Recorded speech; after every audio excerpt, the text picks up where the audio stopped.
Le jardin créole fait partie intégrante de la culture et du patrimoine du Nord, grenier de la Martinique. Il s'inscrit dans une longue tradition héritée de l'époque des Indiens Kalinagos. Le jardin créole est conçu dans l'objectif de fournir une autonomie alimentaire. Nous sommes dans le Nord Atlantique, chez Bambou, agricultrice artiste, à Sainte-Marie. Bambou, dis-nous de quoi est constitué ton jardin créole. Coco chatte la rivière. Plus écologique et naturel comme savon, ça n'existe pas. Téchi. Bambou, qu'est-ce qui sent si bon? Patchouli, madame.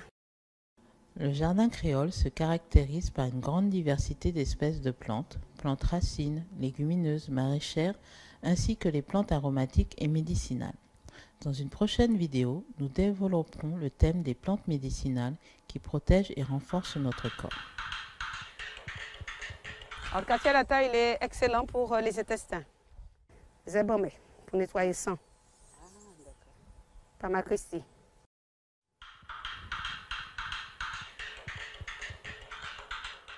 Tu me vois en train de faire la cueillette.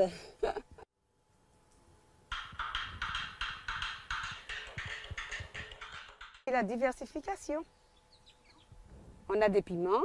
Il y a en haut là, tout en haut là, tu as les papayers, j'ai mis des ananas, j'ai mis des choux caraïbes, j'ai mis des choux de Chine aussi.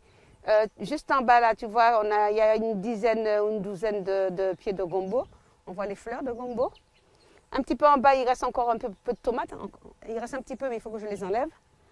Tout là, il y avait des tomates, je les ai enlevées, j'ai mis à la place des aubergines.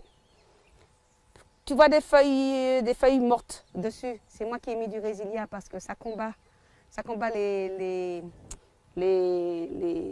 toutes sortes d'animaux de saleté qui peuvent être là. Par exemple, certains insectes n'aiment pas l'odeur du résilia, ils n'aiment pas.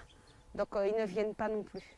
Donc j'en mets toujours un peu dessus. Dès que je peux, je vais dans les arbres, je déchire, je froisse pour équilibrer mon jardin. Et puis, en même temps, on a planté il y a plusieurs mois déjà, un corosolier là, par exemple. Ça n'empêche pas qu'autour du corosolier, on continue à faire du jardin.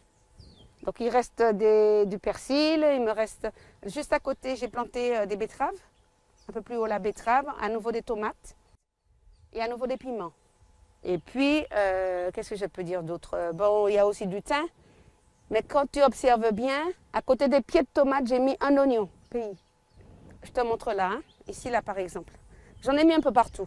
C'est pour sauver le pied de tomate parce que l'oignon a un grand pouvoir de protection.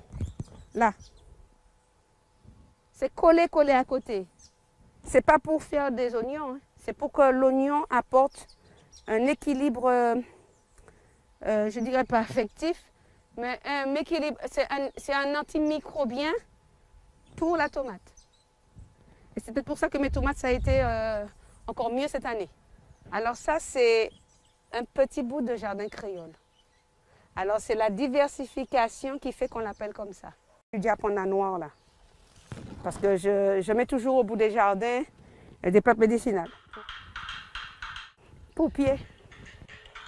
Les arbres offrent leurs fruits et servent également à la protection des autres plantes contre le ravinement et le soleil excessif. Les animaux contribuent également au développement du jardin créole.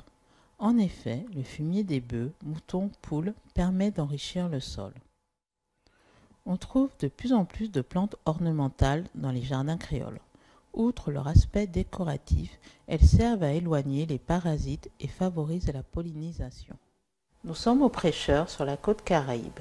Avant de découvrir le jardin créole de Tati Betty, admirons la plage de sable volcanique. À plus petite échelle, sur quelques mètres carrés, nous retrouvons la diversité d'espèces qui caractérise le jardin créole.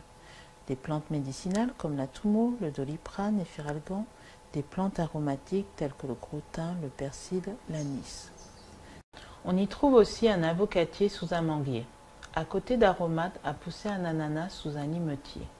Il y a également deux sortes de bananiers. Cacambou, une espèce de banane. Admirez le colibri qui butine la fleur de l'autre bananier.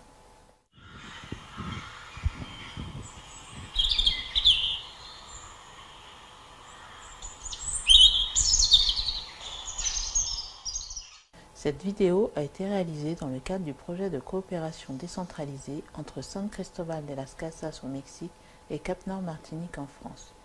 Découvrez les autres vidéos sur les chaînes 2MCD ES et 2MCD FR.